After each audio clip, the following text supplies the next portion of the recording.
Hello, hello, and welcome to the Color Whisperer Show, where we talk about everything home and healing.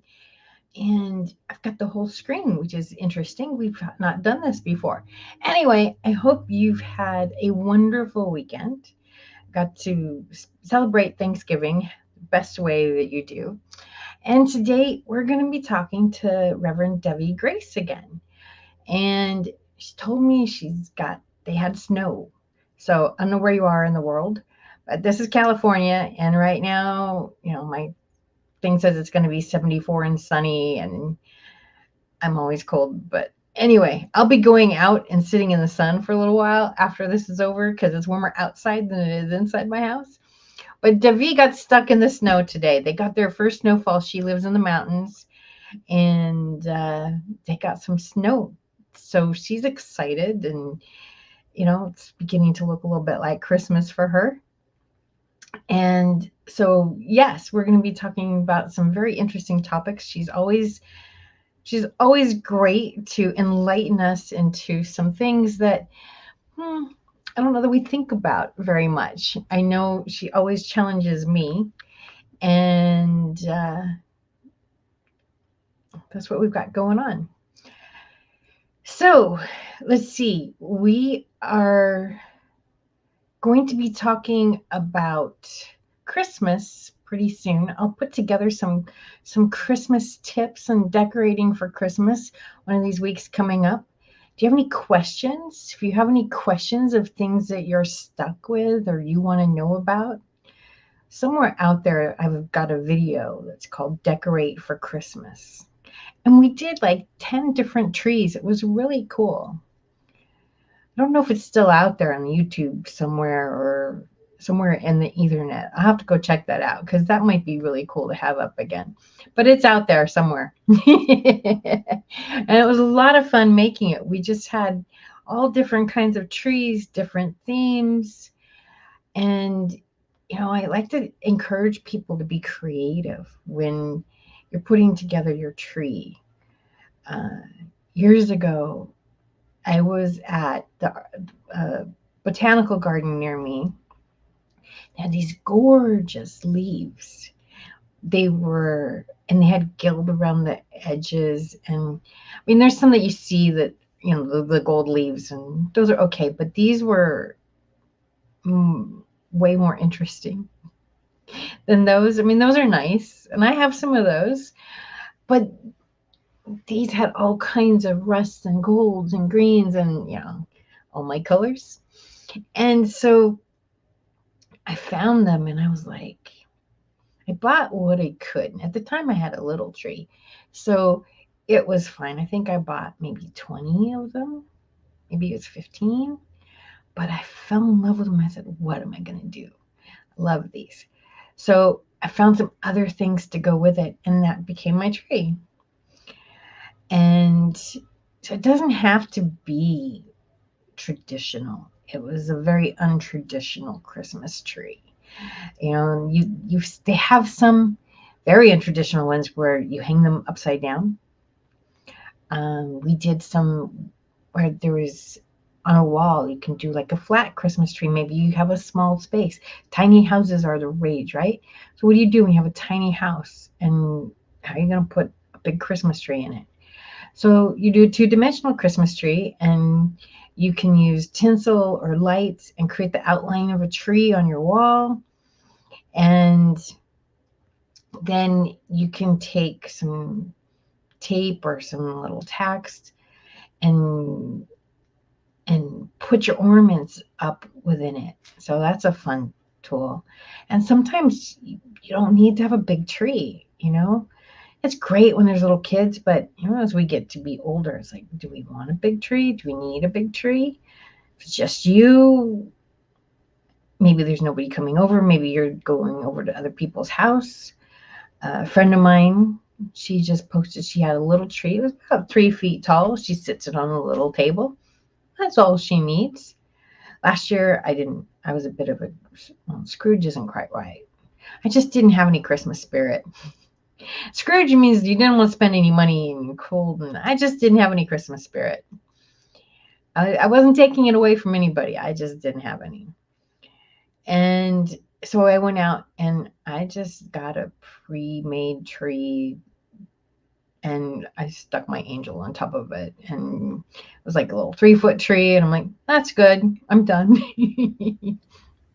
I don't know what I'm going to do this year. Hello, Mark. What's going on? Not much since you mentioned Christmas trees. I thought I'd pop on because actually I went and on Thanksgiving we have somewhat of a ritual. So the day after Thanksgiving, me and my two nephews, 14 and 15-year olds, definitely give a big shout out to Langston and Julius and all in that space. But we went and grabbed the Christmas tree that mom keeps down in the basement area. So we went and grabbed the tree. That's where she stores it at. And we brought it upstairs, set it up, put on, it already comes with the lights attached, and put the stars up, made sure that the lights were untangled and all in that space. And I was actually talking to her earlier today because we have I guess that would be my second cousin or third cousin that is special needs and loves to put in some of the ornaments and all in that space. So she was actually gonna have that happen, maybe possibly today, because definitely Josh has been calling on a regular basis, trying to figure out when he can come over and he'll put on the ornaments and all in that space. So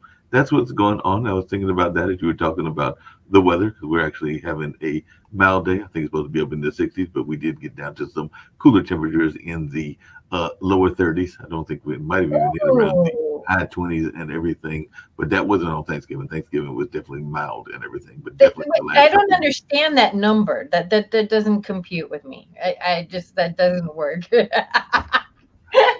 Yeah. Maybe in like January or February we Yeah. might get a low in the 30s at night when And I'm that's what it was. but And this is when it was cold. Was in the nighttime. It wasn't during the daytime. I think during the daytime it might have been 40s or 50s, but definitely cold at nighttime. And even the apartment complex will send you a notice telling you to keep your water dripping so that the pipes don't freeze, and to definitely keep the heat on and do other things that are there to keep you protected and make sure that things don't explode or all in that space. So definitely they try to give you cautionary notes.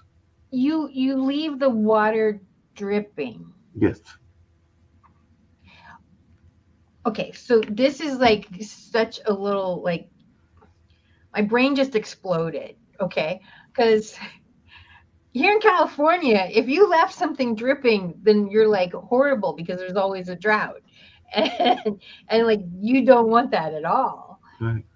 But That here they don't want the pipes to freeze, so that is why the logic is that if you keep the water dripping, and I think it's supposed to be hot water, it will prevent the pipes from freezing. That is why they tell you to do that action, is to keep the faucet not a full flow, but just a soft drip and everything to stop the pipes from freezing. And that is the notion in the South. It didn't say it always worked, and I don't know even know if they do that in the Northeast, but that is the notion, that you keep the pipes dripping in order to keep the pipes from freezing, because that would be problematic as well.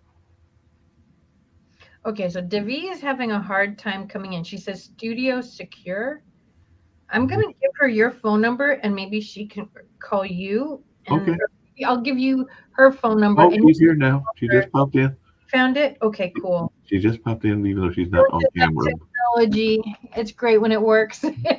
Well, she just popped in. I was just waiting for her to get on the camera and everything. But I did see that she popped in because I see Rev. Oh, there we go. Now she's popping in. She's here. So let's bring in Reverend Devi and everything. She might have heard about these ideas as well.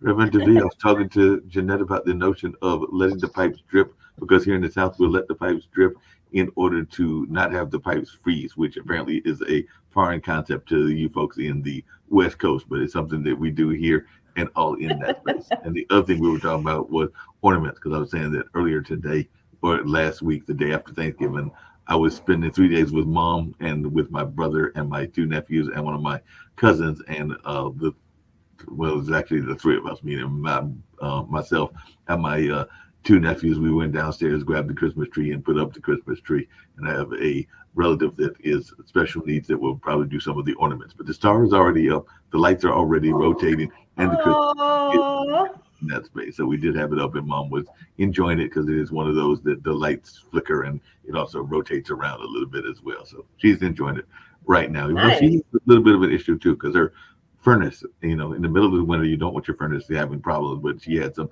furnace issues, so she had to have that fixed on. I think it was yesterday she had to repair me. People come. So when I called her today, she was like, "Yep, I got heat. I'm feeling good. So don't have to deal with the furnace issues." But she did have to deal with it for a minute because there was a little bit of. We haven't had severe cold, but you definitely want to have your heat, no matter whether it's slight chilly or super cold and everything. So if she was Yes. pleased that she had the resources to get the furnace fixed, and the furnace is fixed now. Got to stay warm. These You gotta basics, stay warm and life everything. essentials.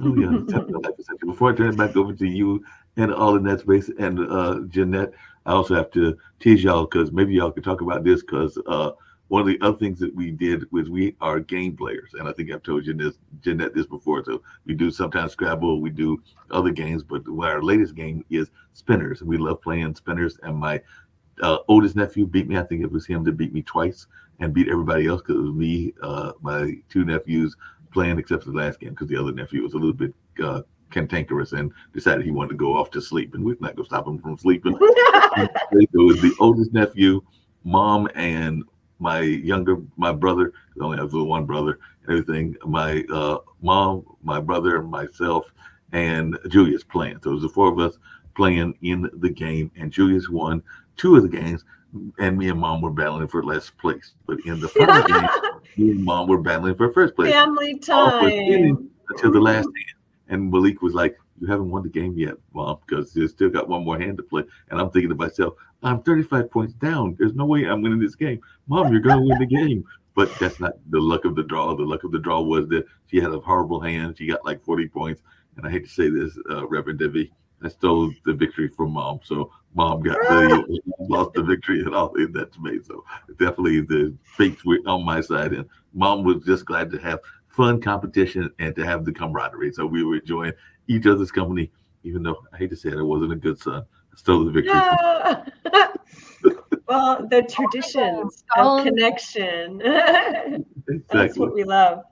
Exactly. That's what it's all about is the connections and being together and having that quality time Hmm. together. So like I said, I was up there Hmm. for managed to 3 days because we got up there Thanksgiving afternoon on Thursday and came back on Saturday afternoon. So it was about 2.5 days. Good 5 meals. I had about I think three breakfasts and two dinners. So it was definitely some good food that was had in all in that space. But I'll jump off, maybe jump out on later. But I knew you would come Okay. in, so you always have great conversation. So always enjoy Thank your energy, you, just like I Mark. enjoy Miss Chasworth as well. So I'm here to pound off and let y'all have y'all's conversation.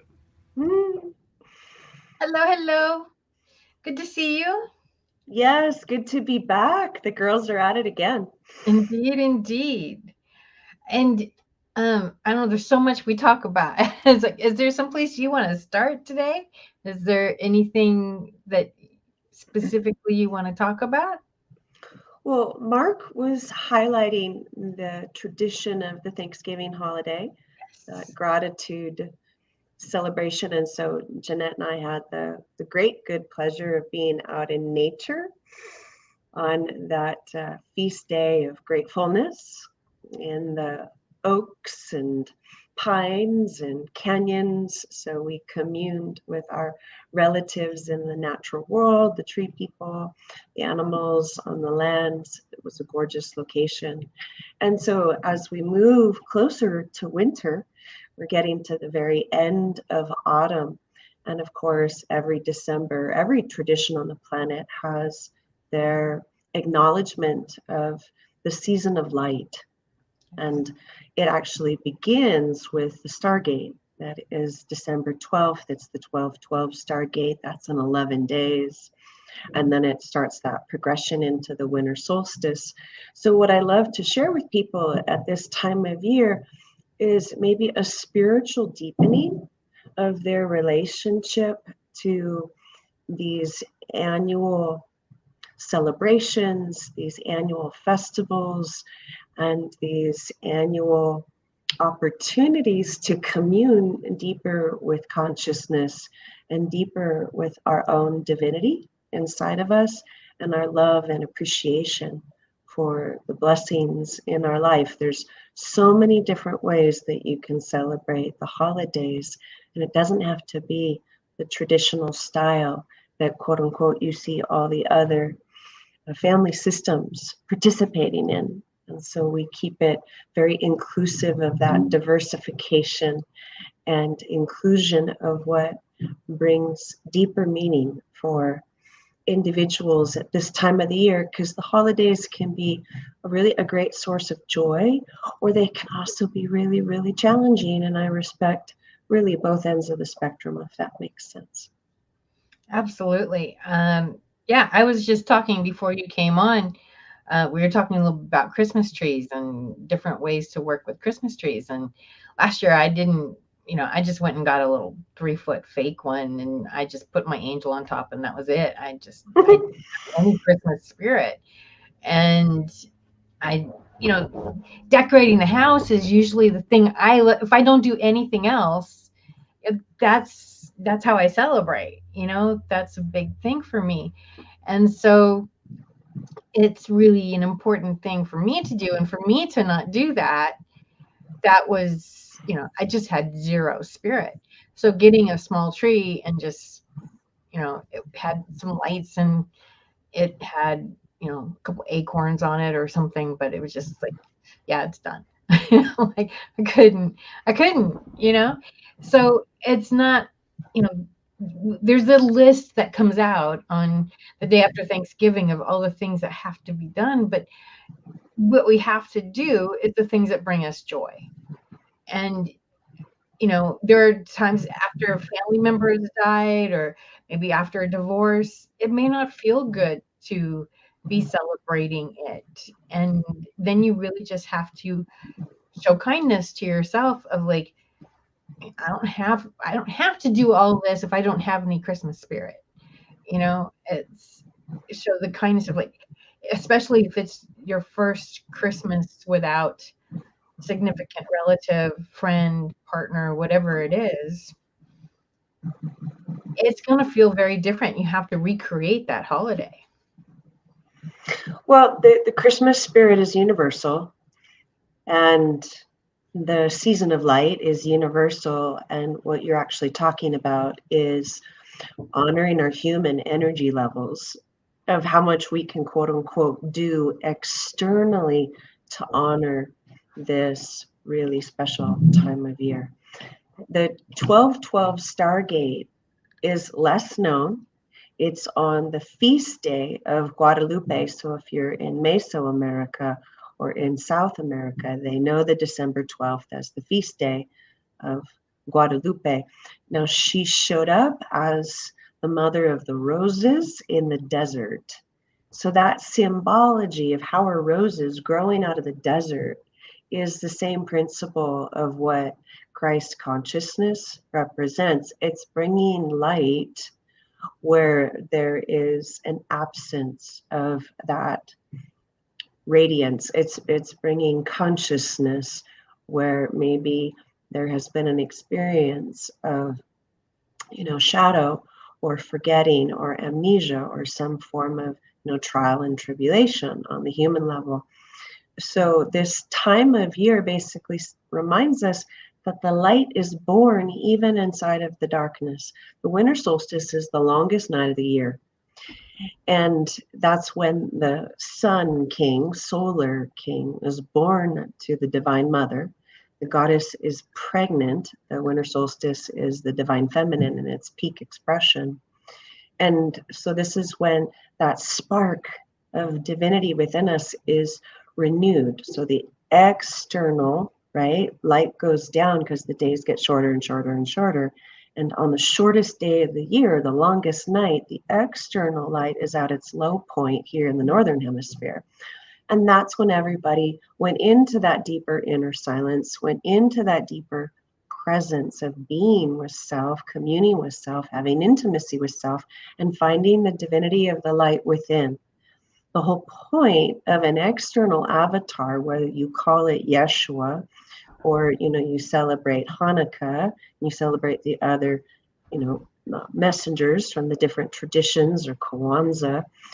There's so many different lineages on the planet. The one thing that they all have in common is there is this original flame of light that we all are.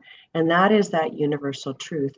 So sometimes in the modern world, these holidays get very commercialized and we forget those ancient roots of the original practices. So, like in Germany, the original tree was the great tree of life. So the Yule log and the great tree is Yggdrasil, which is that original luminosity of the connection between heaven and earth. So when they're putting candles on those trees in Germany, that was the stairway to heaven, quite literally. And the Yule log of the remembrance of how blessed we are by our other guides, luminous light, divine guides that come and gather with us as we go into these deep spaces of prayer and silence and contemplation. So winter solstice is huge meditation. The yogis teach summer solstice and winter solstice. If you're going to meditate on what you're asking to create or that expression of love in your life, these are your two big windows of the entire solar year. So it's all about context. And I'm more of a mystic, and I have that access to the ancestral studies. So we're bringing these old ways back with a modern flavor, right? So that you can harmonize with hanging out with the grandkids and the rest of the relatives, right? Who have maybe a more modern interpretation of the holiday. And yet there's always that opportunity to go back to your roots and go back to the ways that the ancient ones also upheld this seasonal time of year. If that translates, like you have more options than maybe you would normally know. Yeah. No, it's fascinating to me. People get very upset over this religion, that religion. There's a joke I heard years ago, and you can fill in the blanks, but the blanks are almost interchangeable. But you've got a line of people at St. Peter's Gate, and the first person said, so, what's your religion? And he tells them, he goes through his list of questions. What religion are you? Okay, you're fine. You go to room 12, but be very quiet as you pass room 8. The next person comes up. So what are you? They tell their religion. Okay, be very quiet. You go to room 10, but be very quiet as you pass room 8. Anyway, this goes on. So then the narrator, this comes in. He says, so what's the deal with room 8? And St. Peter says, shh. That's and you can fill in your blank here. They think they're the only ones here. And I think a lot of religions get that, we're the only ones, but it's fascinating how, to me anyway, how all of them really are blended. I mean, our Christian Christmas has a lot of pagan rituals in it. Mhm. And they did that to assimilate it. But, like you said, this is a universal truth of this is the darkest night of the year, and we're bringing in light to the planet. I mean, we are looking for light. We're looking to embrace that. And, I know some people who are very Christian, like, well, the Yule log is about witchcraft, and the Christmas tree is about witchcraft. And I'm like, okay, tell me that. I'm like, I want to hear your side of the story. And yet, and the thing with there's witchcraft and there's witchcraft, but a lot of the pagan stuff, this was just how the earth worked. That's called earth-based spirituality, and it's not necessarily Wicca. So that's Yeah. human ignorance that tries to label things that they do not understand or they do not relate. These ancient traditions had earth-based respect, and there's a lot of commonality between Celtic shamanism, which is one of the oldest traditions of mysticism on the planet, and really in the first 600 to 700 years of Christianity, the practices of the Celtic shamans and the Celtic mystics partnered with the Christian mystics. They found the commonality between their traditions. So, like back in Pennsylvania, there's this, they call it the American Stonehenge.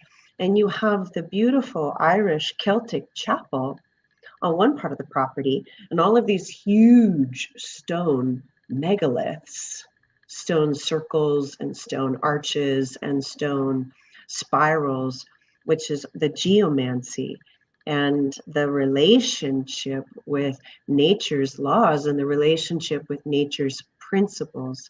And so that's an intelligence of working with the electromagnetic fields of light within the body of the whole planet. So that could be a sadhu, a siddhi, a wise man, a wise woman, a medicine man, a medicine woman. They all talk to these different frequencies of light, but they don't necessarily identify with some human label that tries to like overgeneralize and put them into some category. These universal traditions that you see in every continent, I mean, it's like, come on, there must be something to it if people all over the planet are getting that this is a really important time to quiet the mind, to go into that space of stillness so that you can access that still small voice of your spirit and receive more of the signal from your heart. So much of us has been in the mental space or the cognitive, we call it the shoulders up. And when you build that fire in the hearth and you see that flickering, fire ceremony of the ancient ones before you in your tradition with your blanket, and your hot apple cider, and you're just in silence staring into the fire, you can receive messages from heaven. And you can receive messages from the universal love current that swims through the body of the whole planet, that swims through the body of the whole cosmos, the microcosm and the macrocosm. And then, the alchemists, they understood the principles of how do you go through internal transformation from lead into gold. So for a lot of people in December, you look at, okay, so what's the lead in my life?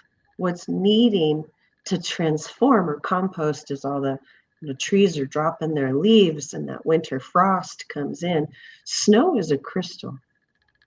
And sometimes when people experience that first snow, they were like, I'm surrounded by crystals of divine energy. Wow. And they used it as an opportunity to, how can I deprogram from my frenetic, hectic, external focused, human personality, human identity, and come back to the essential nature of my soul.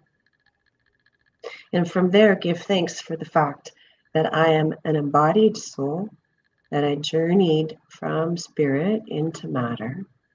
And what do I need to remind myself from that I am consciousness to help my human be more creative, to be more inspired, to be more aligned with my highest truth.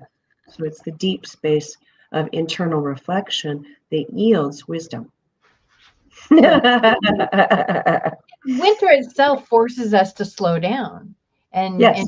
go inside. It's cold outside. You don't necessarily want to be, if you're someplace it snows a lot, for whatever that looks like for you, you may not go outside as much just because it's, you have to de-ice the windshield, you have to shovel, you have to, it's like, well, if I wait, so maybe, I don't have to do it today. You might do more of your shopping all in one day, but and it's cold. So we really are drawn more towards, staying inside by the fire, staying curled up, doing more quieter activities.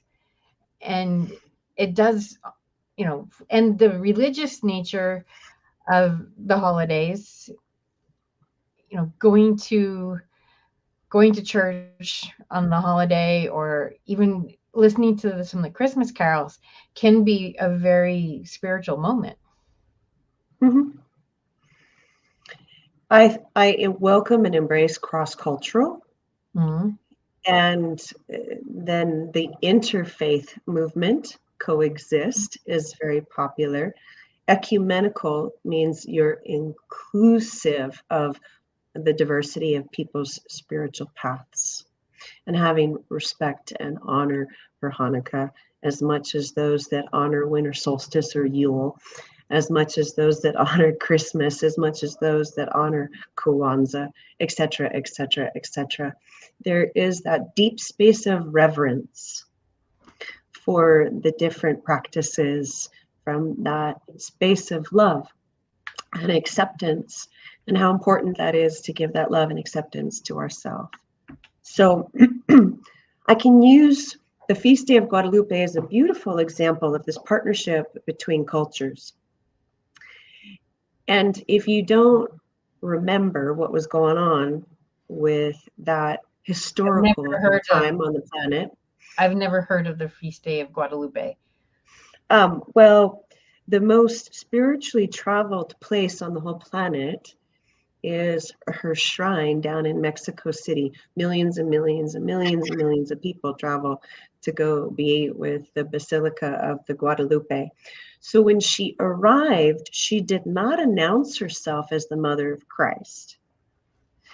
At that time, there was this conflict between the colonialization of the Spanish that identified as Catholic and the Mesoamerican Aztec cultures that identified as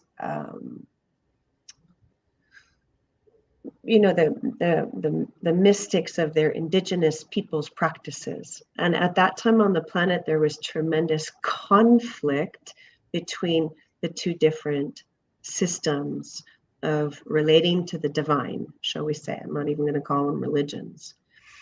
And so when she showed up 3 times to Juan Diego, she had this cape of the stars, like she was embodied as a celestial or cosmic presence of love. She had all of the roses physically, all about her, but also roses coming out of the desert sand. That's a miracle. Okay, desert sand has no water. What are roses doing in the middle of the desert? The other principle is that she was dancing. She was spiraling and in her joy.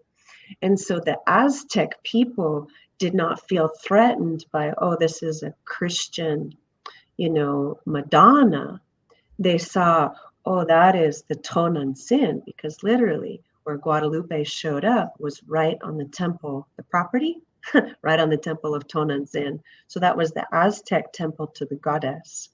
So the goddess shape shifts, right? The Aztec people knew her as Tonantzin. Now the Christians knew her as Mother Mary. The Divine Mother is seeing her children in a religious war, and that's unnecessary conflict. So now they refer to her as the Mother of Americas, which means that she was accepted by the Mexican culture and also accepted by the European culture, and they stopped their fighting of what name they were going to call her. No, she's Tonantzin. No, she's Mother Mary. So the arguing stopped, and she said, I am Mother. I am Universal Mother. And then they created this name for her, Her Lady of Guadalupe, Her Lady of the Celestial Stars. Now, when you go to service for Guadalupe on December 12th, which I have, it starts at 4:30 in the morning. And the Aztec dancers and all their regalia, they are doing their, whole procession into the Catholic churches that still honor those original practices. It's the one day of the year where the traditions overlap. So like your English services are like at 8 a.m. However, all the services are still in Spanish and in that indigenous dialect. And they have the mariachi bands and the whole, images of the goddess are on their clothes. In Santa Fe, I kid you not, they do the pilgrimage from the Basilica to the huge shrine of Guadalupe, and the whole image of the Divine Mother is this procession through all of Santa Fe. Wow. And huge displays of roses and flowers in honor of, the Mother of Light. And this so is when I saw that in Santa Fe, when I saw that in Santa Fe, I was like, this is it. This is the one day of the year where the Divine Mother is the prime focus on the whole planet. is the largest festival of the mother that we have in modern times. And so, yeah, services are at 4:30, 5:30, 6:30. And I'm like the only one there that like doesn't speak Spanish, so I don't understand a word of the invocations, in because no hablo mucho español, except I'm there to honor her in all capital letters because I know the original Gnostic mysteries and I know the original Essene traditions where the divine feminine had a tremendous presence of bringing in the illuminated ones, if that makes sense. You said that we had our own Stonehenge, and I've never heard about it. So is that there's no legend around it, or is it just? I mean, I'm a California. No, the gentleman who built it obviously had a lot of money. It's called Columcille. You can look it up. It's a historical place now. They had to bring in all these huge cranes. And he got his inspiration from the Isle of Iona. And he spoke to the guardians of the land. And so this is the tradition of stone circles that you'll see over in Ireland and Scotland and England, very similar to the Druids and the Celtic mystics.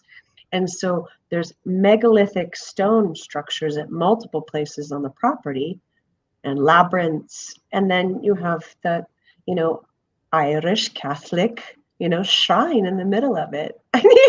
With this huge stone in the middle, with the etchings of the rose line, the true Christ family lineage of Rosa Mystica. So I'm like, okay, they get it. And there was zero competition. So same principle of the overlap of the two religions being completely harmonious in this place called Columcille. And it's just gorgeous. It's freezing, when it's all in snow. But I've gone there on winter solstice and the land is all draped in the white blankets of powder, and it's surreal. You feel like you're in Scotland 3,000 years ago. It's magnificent. So I'm extremely eclectic. I'm inclusive of all these different paths because the whole point is bringing the heavens and the earth together, quite literally, inside of our bodies and, in our world. That's the whole promise. Keep your word. Reverend Debbie, speaking of which, I was telling definitely Jeanette earlier that there's going to be a Lama speaking here at the Hayti Center that I work at and all in that space. So he's actually going to be speaking here in about 4 hours, but he's actually going to talk about a lot of what you've been talking about because Lama Rod Owens is a African-American Buddhist and all in that space and an activist. And his book that he just recently put out is called The New Saints From Broken Hearts to Spiritual Warriors. So that is part of what we will be talking about and all along those lines. So that is part of his message and everything. And as a matter of fact, on another event that it won't be here, it'll be held in another location on December 5th. He'll be talking about opening to the collective inner light in dark times. So one of the quotes that he says is, in these times of great uncertainty and suffering, it can feel challenging to ground yourself into what affords us strength and resilience. So he'll be doing an event. I think that might be here in North Carolina as well, or at another point. We've been doing these conversations. So the one he'll be doing here is with a author by the name of Adrienne Marie Brown. So they'll be having a book talk in conversation. But I was just wondering your thoughts, because we do have people that are thinking about that intersectionality that you were talking about. Also, when there are so many people that are hearing like the conflicts going on, I'm thinking about like the Israel-Palestine war, and I think that there are a lot of people that are not hearing the voices of reason coming from both sides and everything. But I'd love to hear your thoughts around that, because I'm thinking that there are people that are stuck in their ways, for lack of a better term. I am known as a radical because I've had the great good fortune of literally being in the mystery schools. So may this be the day where I come out of the closet with Jeanette. Since my late 20s, I've been trained by the ascended masters, both masculine and feminine, which would be the equivalent of like both a Tara and a Babaji as being divine counterparts, or a Christ and a Magdalene being divine counterparts, or a Saint Germain and a Portia being divine counterparts. So in the mystery school lineages, we work with the oversoul. And therefore, the being on the planet called Gautama Buddha, who had his awakening and realization around the Bodhi tree, the true mystic sees no difference between the tree of life that's being honored around Yule and the Buddha having his awakening at the base of the Bodhi tree. It's the world tree.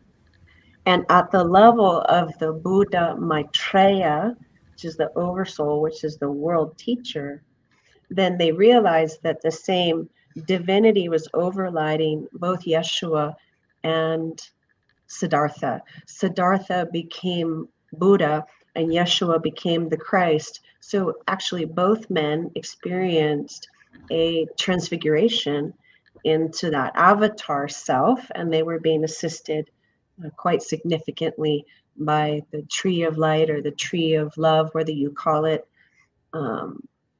the European Anglo-Saxon interpretation or the Asian mystical lotus. The rose line is the Western and the lotus lineage is the Eastern. And these original mystery schools on the planet were absolutely in partnership with each other.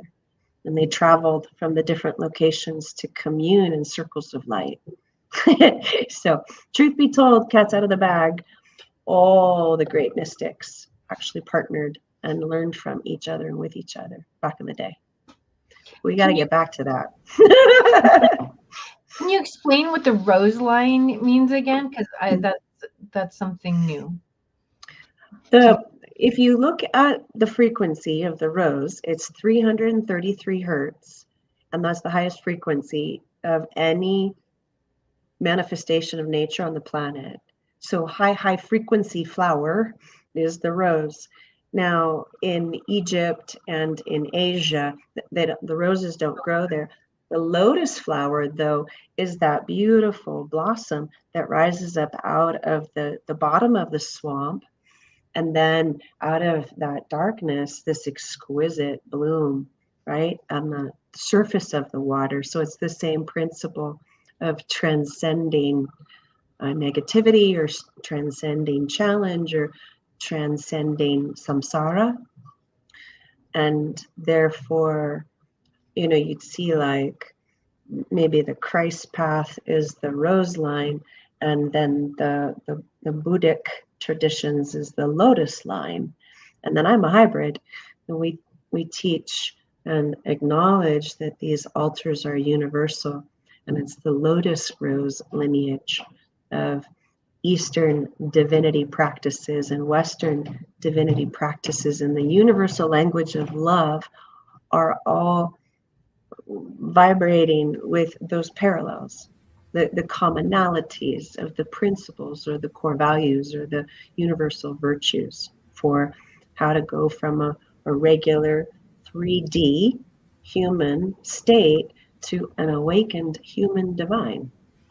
Yeah, Reverend Divine, just really quickly, one of the things that has been frustrating me, and I'd love to hear your thoughts about that, is how people are stuck in their ways and stuck in their belief systems and don't want to hear other people's attitudes and all along those lines. I think we're seeing a lot of that in the Israel-Palestine conflict, where people are thinking that you have to be totally on the side of Israel and can't have compassion for the Palestinians, which I think is a not correct kind of attitude to have and everything. But I just wondered your thoughts around how some people are stuck in their belief systems, whatever those belief systems may be, and aren't willing to hear other voices or have compassion for different views. Well, as Jeanette and I have talked about, the ancestral wounds run deep. If you could pull back and see the conflict, just like from a vibrational X-ray vision, you will see the ancestral pain bodies on both sides. There's been pain and loss on both sides of the conflict. And so what people don't realize is there's still an echo or a bleed through or a recapitulation of unfinished business. Right. Okay, so the ancestral trauma is what's needing healing, not the ideas. The ancient trauma is what needs that penetration of the light to repair the ravages of war, Right. because war creates fear templates. And as Jeanette and I have talked about, particularly, when it was closer to Dia de los Muertos, the more love energy we can carry in our body, the less aggressive, right, will be. Those aggression templates are, you know, um, dissolved and are no longer necessary. So what they're actually attempting to hash out is the resolution of the ancient trauma. But you Mm, can't heal the ancient trauma from the same paradigm in which the original trauma was created, which is no, the primary illusion of separation. no. That person over there is so different that, I'm going to pursue a volatile response. Yeah, I hear what you're saying. And really quickly now, turn it back over to Jeanette, and we have still got a few more minutes to go and everything. But I also wonder sometimes about the sloganism, because sometimes people will hear slogans and think that the slogans are being chanted against them. Because I've heard a lot of people that have talked about that river from the sea slant, and even who streets my streets, and a number of other things that are out there. So sometimes I think people that are caught up in the sloganisms and don't necessarily hear the compassion that the people are having, and the reason that maybe they are coming to the aid of people that are equally troubled. There's an ancient saying that basically says, please look up. Your camera lens, if you're looking down, that's your viewfinder. So what we're talking about literally is like, excuse me, look up. You have to see it from a higher vibratory frequency for that realization to occur. So most people have their head down and they don't know it, that their viewpoint, right, is looking down. And Great Spirit would say, look up. This is the purpose of the universal solstice. The 1212 is the reconciliation of opposites and the inclusion of the Divine Mother and the Divine Father, the two pillars becoming one. So that 1212 universal solstice is to teach us, first and foremost, as an entire human species, that we are all divine children of our original divine parents in heaven, quite literally. And that if we are having arguments amongst ourselves, we're like siblings squabbling, okay?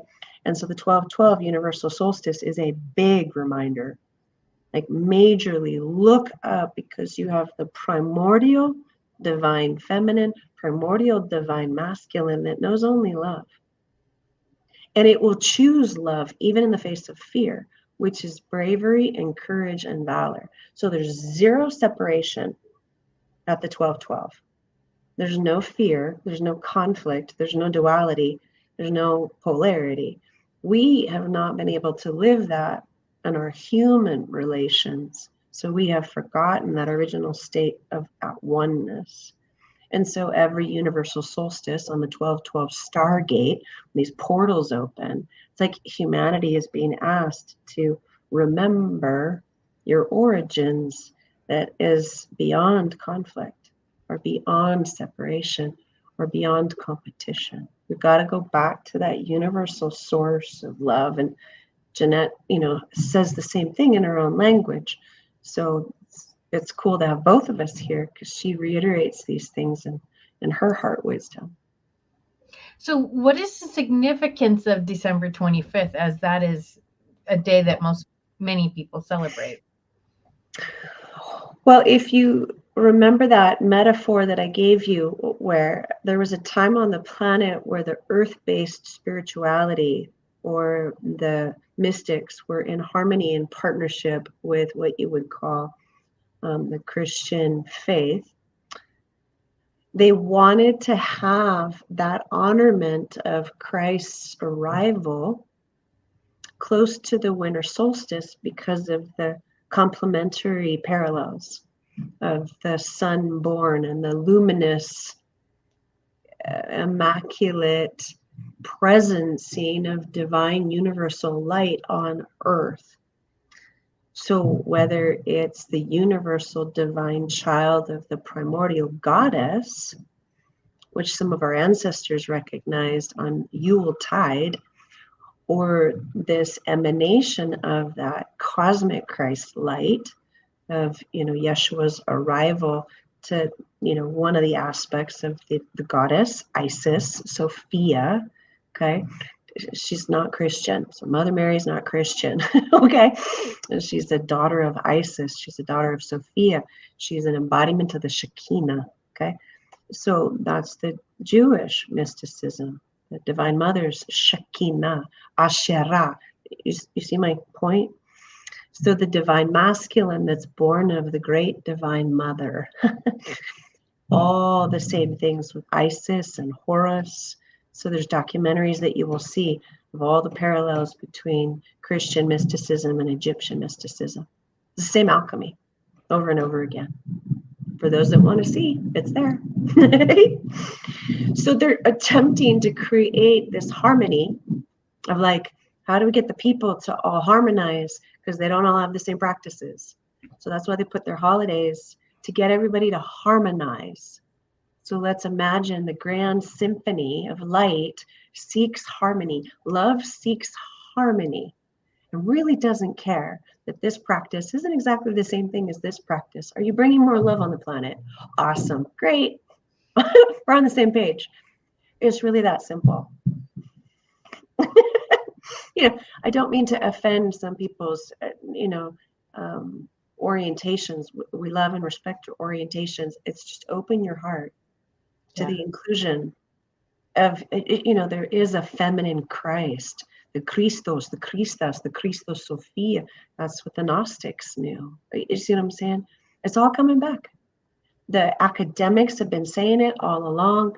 Now there's the remembrance of these ancient practices for universal harmony, or universal cooperation, and universal respect of diversity, and the principle of inclusion, even when it stretches us. Yeah.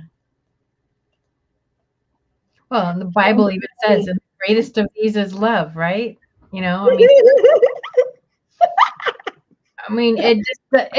It's so simple to say. It can be very difficult to do, but we live in this world of quote unquote inclusion, but so much of the inclusion and diversity is actually excluding and creating division. And it's like, you do you and let me be me. It's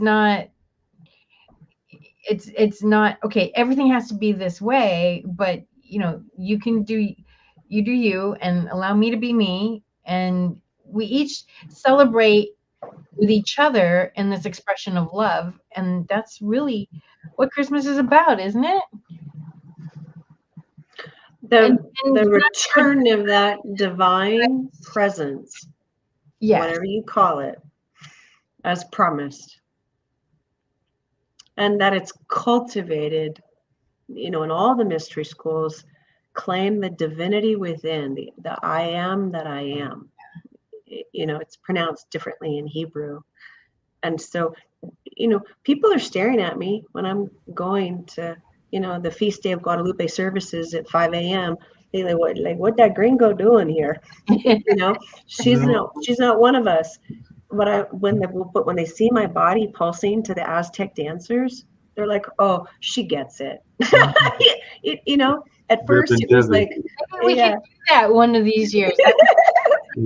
Debbie, along those same lines, because later on, the day after Christmas, literally this same venue and everything, we will be celebrating Kwanzaa. And I can tell you that while the majority of the crowd may be African American, there are a number of other people from different cultures that come to celebrate. And even Papa Chuck, when he was living, would oftentimes welcome people and talk about that unity aspect of the message as well. So while there are things like collective responsibility and a number of other principles that are a part of Kwanzaa, because there are, I think, about 7 principles total and everything, including unity and definitely collective economics and a number of other things. It is definitely not just strictly a African American society that can enjoy these principles and enjoy what is going on in that space. So Papa Chuck, who passed away several years back, would oftentimes talk about that and the notion of people being unified and celebrating together and all in that space. So it is definitely a very unified group. And I really deeply appreciate that takes an incredible space of graciousness. That's grace in action when you have the cooperation of different traditions all embracing each other. Now, that is an awakened group of people. And so we can prototype this principle that it is possible. And we hold true to this knowing that eventually these large scale conflicts will dissipate. We don't know how it's going to be resolved. We know the resolution eventually reveals itself because there's the groups on the planet that refuse to go into division. And those groups on the planet that refuse to go in division are basically holding a quantum unified field, right, for the other sections of the population that are still in that forgetting, that we can work out our differences, right, without violence. Mm-hmm.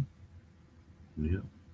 And that would be a message from the divine parents, the great goddess, the great God principle. The children work it out, like the parents say to the kids, like, stop your squabbling, okay? Say you're sorry.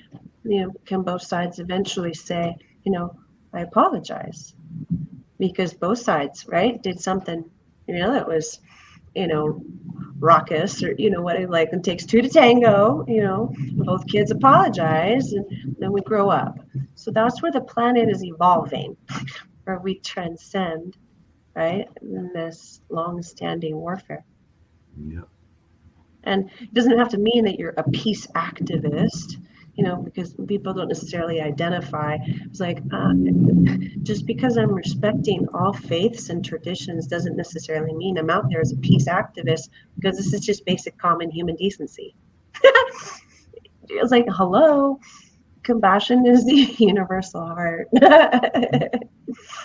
So I appreciate, like Jeanette's unique practices, like when we did Thanksgiving in the country. I didn't even know that, these apple orchards even existed, even though I live in the mountains. And you see all these families coming from, all over to come and celebrate the beauty of nature, the bounty, from the land. And, you have such a eclectic community that it's absolutely delightful, Mark. So, Thank you. Yes, yeah. definitely. Hang out with eclectic people of all sorts and all different styles and even different political and religious beliefs. I've always felt that that's the best way to live life, is to learn from different people, different backgrounds. Something I might agree with, something I may not agree with, but that can be fun as well. I was joking, I think it might have been with Jeanette last week, and definitely some of my other friends, that we sometimes break the rules in my family because we don't mind talking about the things that they say you're not supposed to talk about at family gatherings, which is namely sports rivalries and politics and religion and a number of other things. But because of coming from a family of what some people would deem to be intellectuals, those conversations come up even at the dinner table. So some of those conversations people would probably be cringing at, but we were going into full force into them and having some of those conversations because we're not a typical family, but sometimes it's good not being typical. If you're discussing it and learning from each other instead of trying to force your opinion down somebody else's throat, that's the difference. I Yeah. have friends that have very different opinions from me, and I like that, because it's like, how am I going to learn? If everybody's like me, first of all, it's boring. Right. I mean, I've learned so much from David. There's a lot of knowledge she has that I don't. I surround myself with people that know something that I don't, because that's I want to keep learning. And that's where it gets interesting. And if you have discussions and you learn from each other, then I do truly believe that we all kind of want the same things. Right. How you get there may be different path, but I think we all want the same things. So if you talk about, well, there's this path and there's this path. Well, you know what? Maybe there's a path over here that's even better. Right. And understanding that, okay, well, there's flaws in each of these different paths. Okay, well, how can we create a better path? Now, sometimes it's over, like, some of the stuff, sports, politics, we don't actually get to create the path. But if we can create a path within each other of saying, yes, this part of what you believe is good and this part of what I believe is good, and wouldn't it be nice if, the people that sit and make these rules could come to the same conclusion, that would be awesome.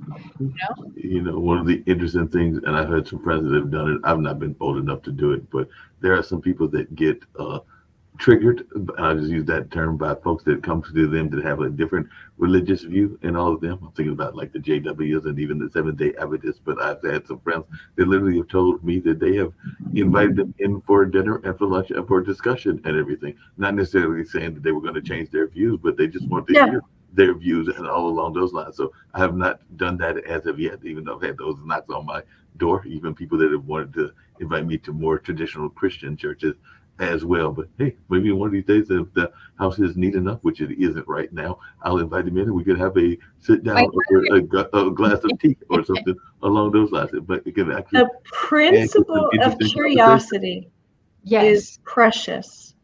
yes, The principle of receptivity is precious. Mhm. Curiosity, receptivity, and the principle of openness. Again, these are all qualities and characteristics of the divine child. So that's yes, what that 1212 Stargate basically says. Remember that you're the divine child, therefore you need or require to defend your position. You don't need to defend your faith. You don't need to pontificate on your right practices. If you are in at one-ment with prime source love, you don't need to impose that on another human being, and can stay in that childlike curiosity, like, oh, how do you play with the divine? It's the Good. sweetness, the Yeah. innocence. You see yes, what I'm saying? These qualities of willingness to go outside of your known parameters, outside of your wheelhouse, and explore more of the wonders of the great, wide world. Well, it's one of the great mysteries because last time I checked, I mean, there are people that say that they know because they say that they've come back, but until you made that own journey, you can't really say what the other side looks like. And like I said, I'm right, not in a rush to get there, but whenever I get there, that'll be the answers that'll be known at that time because it's one of those great life mysteries you don't know until the end chapter is written. true. What my deepest desire is for what you would call the dissolving and the transmuting of the spiritual ego on the planet that has intolerance. Hmm. That assumption, I know better. Right. Oh, I have it all figured out, and I get what consciousness really is, and there's zero receptivity to any other vantage point or perspective. Okay, that's an energetic brick wall. And that doesn't serve the awakening of the whole human heart.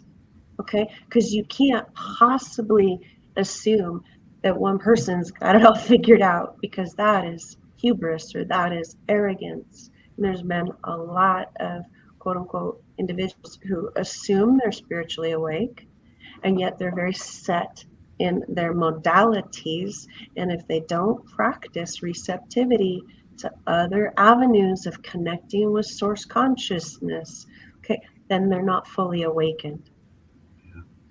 So a little bit of humility goes a long way of like, great, I'm glad that works for you. That doesn't necessarily mean that's the universal formula for the rest of the human race. That is very true. There's different healing techniques, and I've done some, and some of them I walk away and I'm like, well, okay, that felt good for 5 minutes, but it didn't have any lasting effects on me.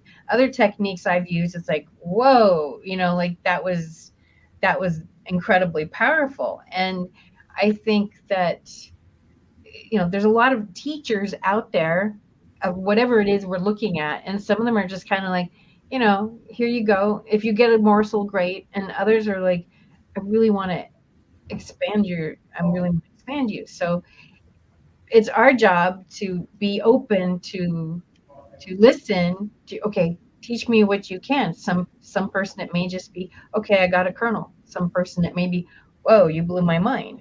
Like, Mark was like, we before you came on, we were talking about, so yeah, you have to keep the water faucet going all the time. Now, here in drought, Europe in the mountains, it's not as bad, but down here, it's like we're in drought. Don't shower. Don't Mhm. you only water your lawns for like 5 minutes, and all this stuff. And it's like you've got your faucet dripping for 24/7. Like that goes against everything we've been taught here.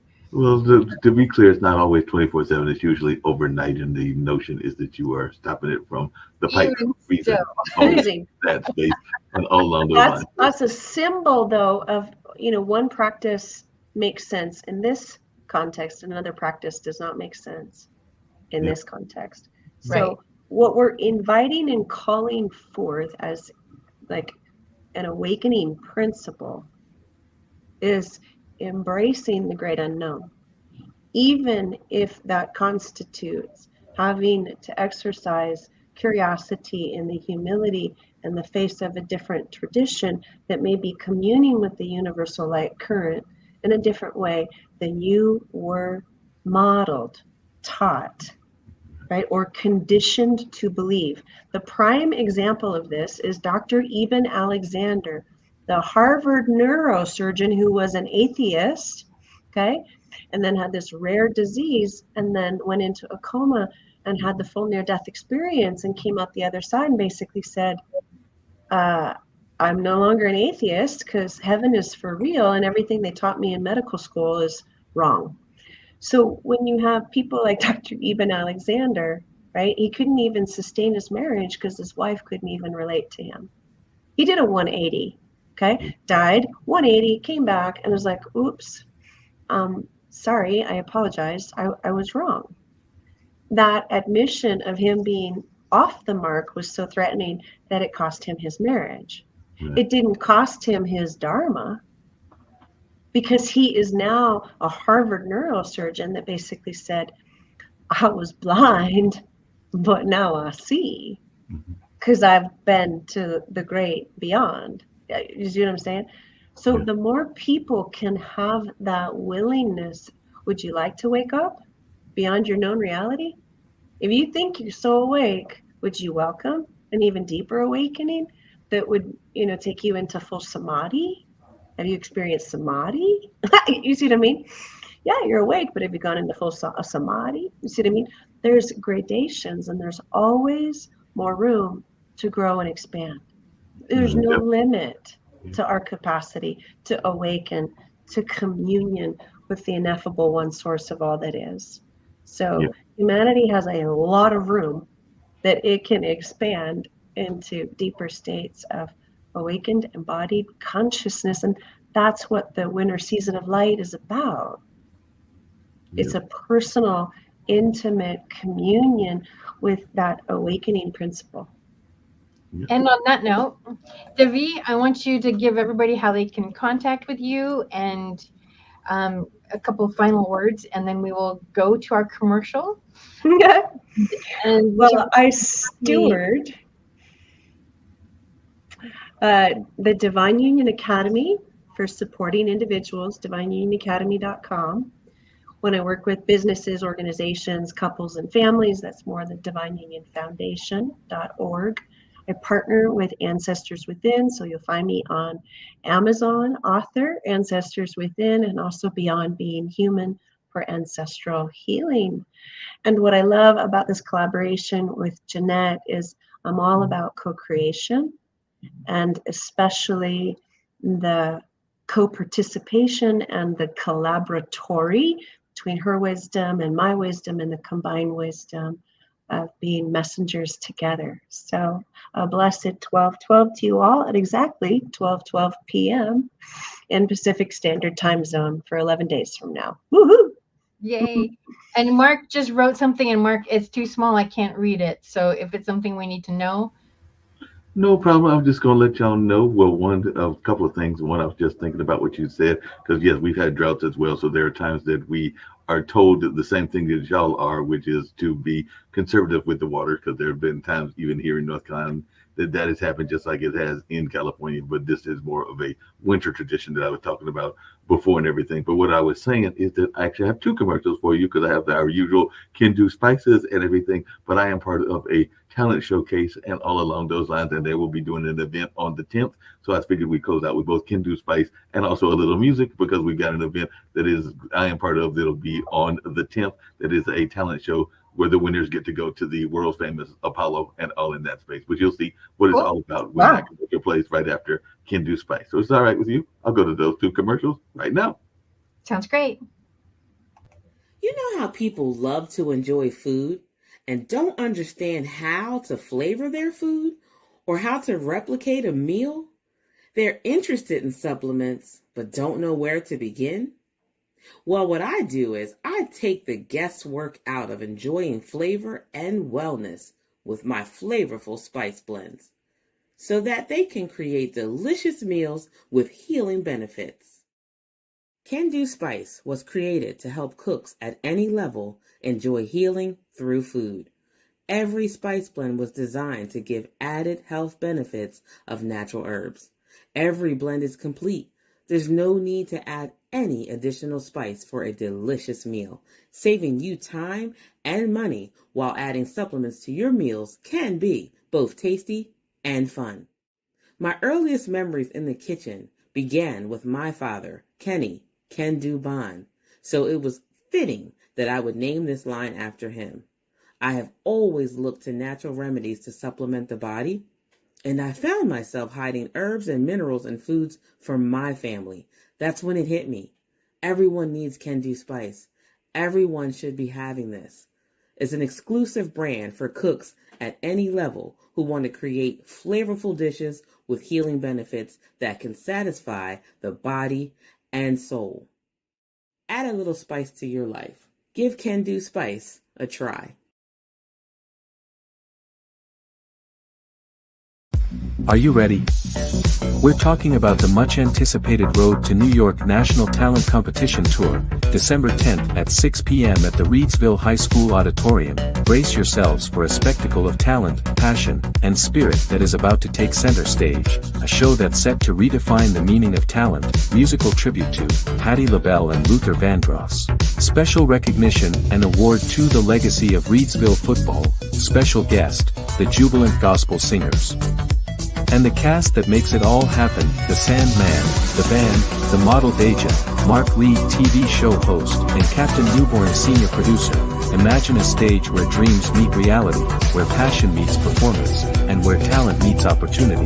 The Road to New York National Talent Competition Tour to the Apollo. Come out, support and applaud those who dare to dream, encourage the performers who step out of their comfort zones, who embrace their passions, who aren't afraid to show the world what they've got. That's what the Road to New York is all about. The stage is set, the performers are ready, and the countdown has begun. The Road to New York is here. Sunday, December 10th at 6 p.m. at the Reedsville High School Auditorium. Meet the contestants, Skylar Mosley, Tiffany Williams, James Wilson, Christian Hampton, Jada Galloway, Haley Stedman, Haley Dale, Karen Tucker, Jaden Fountain, Elijah Simpson, Andrea Lohman, Cassandra Colmay, Sarita Clay, Rachel Addick, Damarco Richardson, Patrick Hutchins, Byron Poindexter, and Maya Ann Lees Goslin.